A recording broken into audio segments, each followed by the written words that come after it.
This is the next big thing with Ethan Lee Chalk, and the guest for today is Isaiya Katoa. How are you? Good, thank you. Yourself? Very good. Can you share with me a little about your early years in your family and growing up playing football? I was born in New Zealand, Wellington, New Zealand. Grew up playing rugby union there, and then playing at a local footy club, um, and moved over to Australia, Sydney, Australia, when I was about 10. And then I think when I moved over here was the first time I got into rugby league because that was the closest place that the closest club that we were living to. So Yeah. I ended up playing rugby league as soon as I got over here. And then roughly about, I think it was 12, maybe under 12s, under 13. Found the rugby union club also. So ended up getting back into rugby union. Doing rugby league on Saturdays and then rugby union on Sundays, which was a pretty hectic schedule, but it was, when I look back at it now, it was pretty worthwhile. You didn't want to go down that rugby union path at all? For me, personally, I kind of wanted to explore the rugby league pathway. Yeah. I just knew that it would probably benefit me more as a young kid going into those professional environments as a young kid, going down the rugby league pathway then, if it was for me going down the rugby union pathway here. So I think that was what was the big consideration that I had to take in, was just that. Definitely. Growing up, what player was your hero? For me, I looked up to Benji Marshall, and will never forget that flick pass in the 2005 Grand Final. For myself, I think it was Benji Marshall.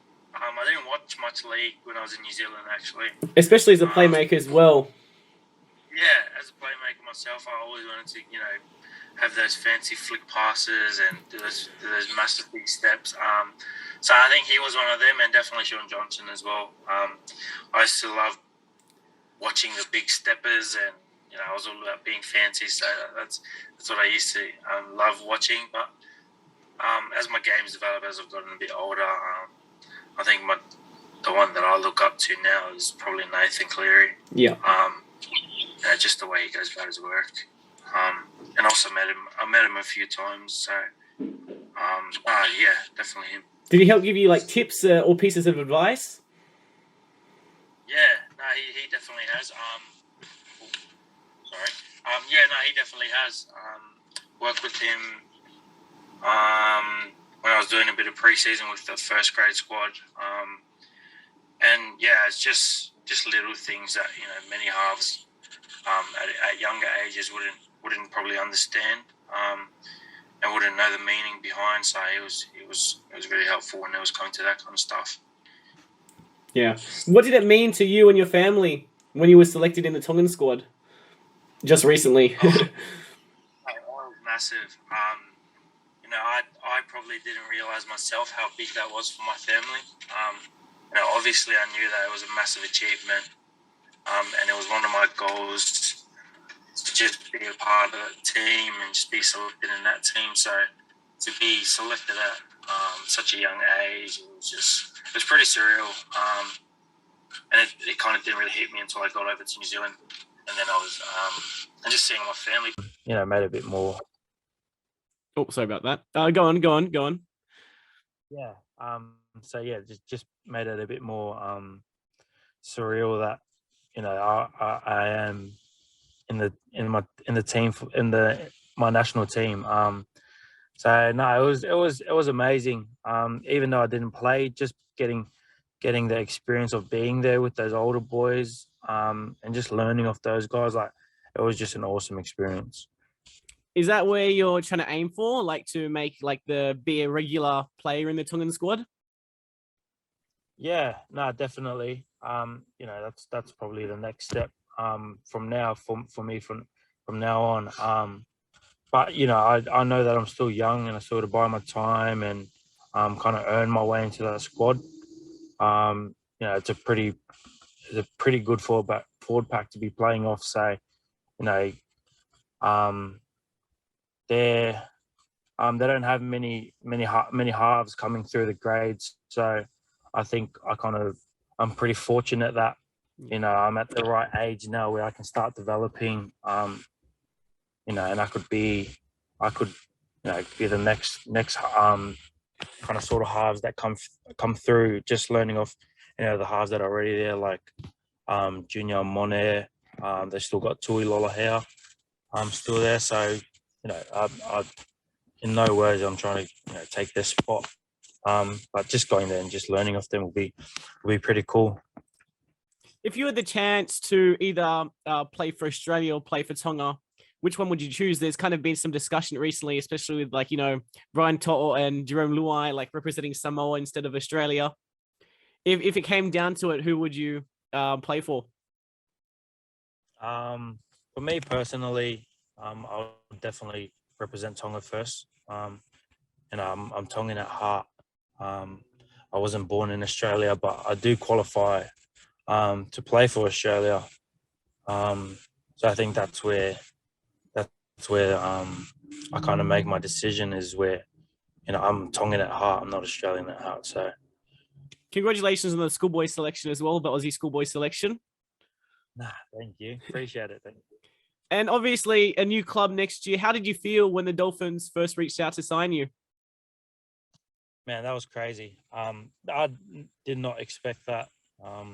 Obviously I knew that there was a new club coming into the competition, but I didn't expect that they would come after me. Come straight away, which was pretty awesome. That process of just meeting and talking and all of that kind of stuff went pretty quick. And it didn't take long for us to kind of lean towards one way. But at the end of it, I knew that I had to choose what was right for myself.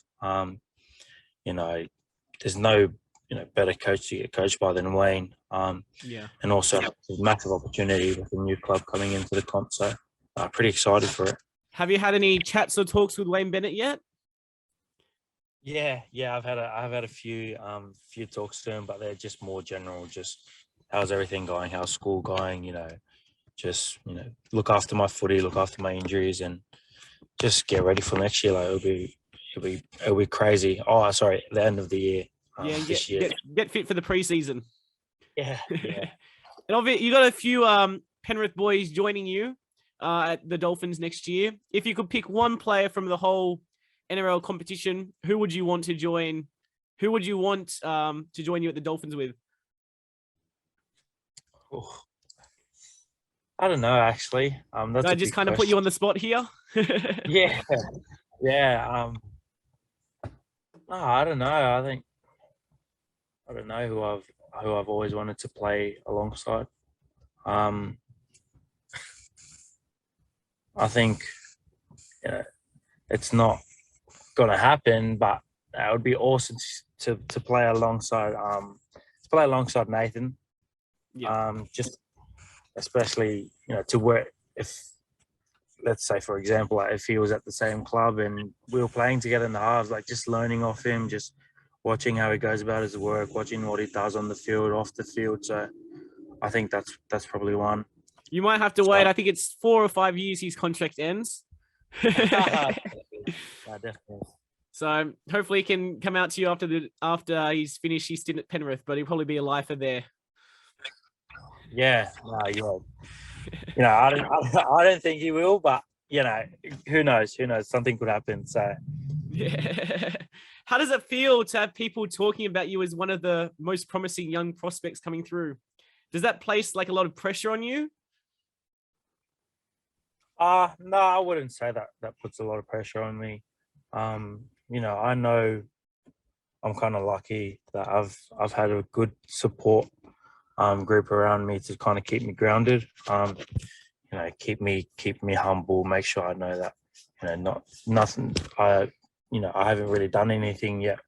I'm still young. I still got a lot to learn. Still got a lot to do. I still have goals that I want to achieve. So, when I it's a bit hard to kind of stay away from that stuff because everyone's tagging me and I'm getting commented and tagged in it, but I'm not yeah, I make sure I don't let that stuff kind of affect what I'm trying to do. Does it feel like surreal to be known like as the next like Jonathan Thurston or like, best number 6 and 7?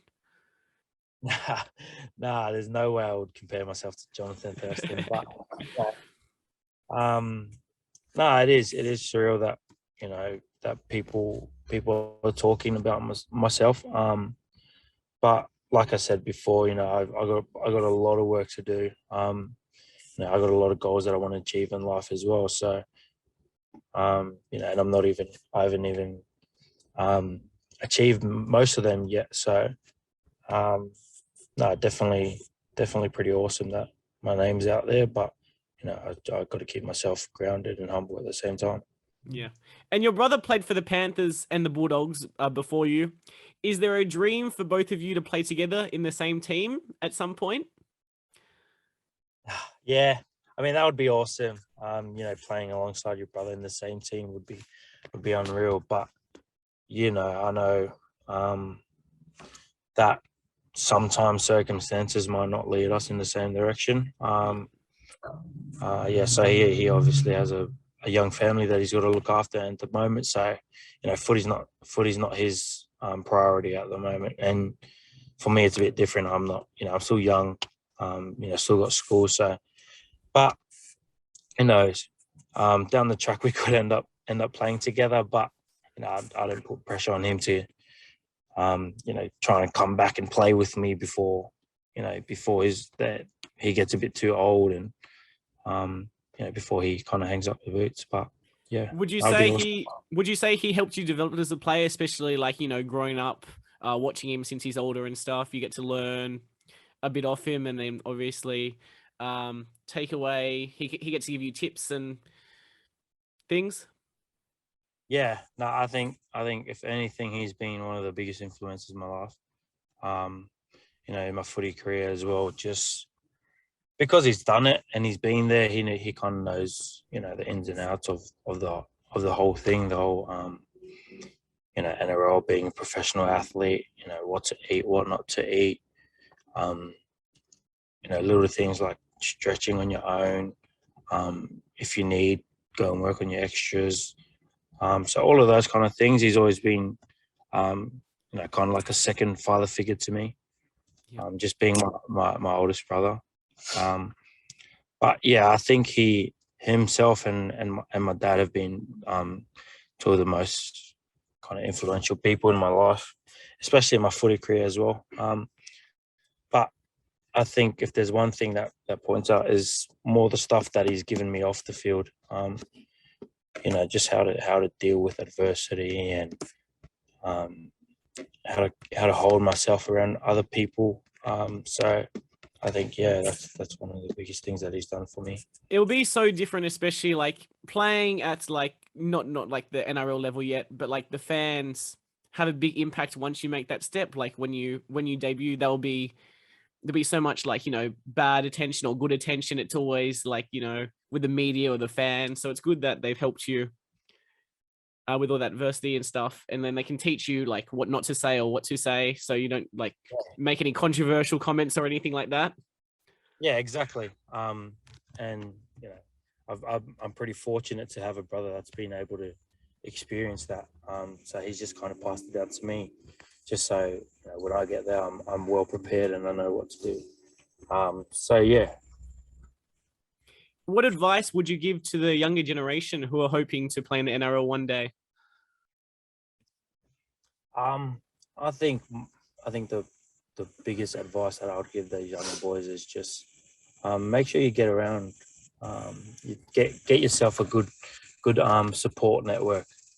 I think a lot of people get too sidetracked with that whatever happens in footy happens, and then whatever happens off the field, you can kind of just be an idiot or something like that. So I think make sure you just get a good support network. I'm lucky that I have friends as well, that a good bunch of boys that keep me grounded as well. They know that no matter how big I'll get in this sport, they'll always hold me accountable, and they'll always pick me up on something if needed. So, and that's what's helped me be a better person off the field as well. So I think if you can be a better person off the field and on the field, your abilities will take care of it.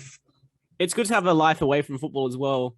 Like so many players now, football is obviously like your life at the moment, but like, you know, I was just hearing about, you know, Jarrell Yayi, great player, but unfortunately, like a couple of knee injuries, can't play footy anymore. So it's good that you have like a life outside of football as well. Yeah, no, definitely. I think I've been a bit fortunate that my dad got himself into golf. So last year during lockdown, we got a bit bored. There was no footy on the weekend, so every weekend he kind of took me out. And now he's got me hooked on it. I love my golf. I'm so into it. So every day that I have off, I'll try and find something to do. Going to the range or going and playing a few holes at the course. So no, you might have to challenge some of the NRL boys to a game or so. No, I wouldn't challenge them. My game is terrible. You still got plenty of time to work on that goal. Definitely, I'm happy that I got into it as a young kid. So I got plenty of time to get better. Hopefully that's the goal. Just one last quick question. You mentioned your dad and your brother as your inspiration. Do you draw any inspiration from anyone else in particular?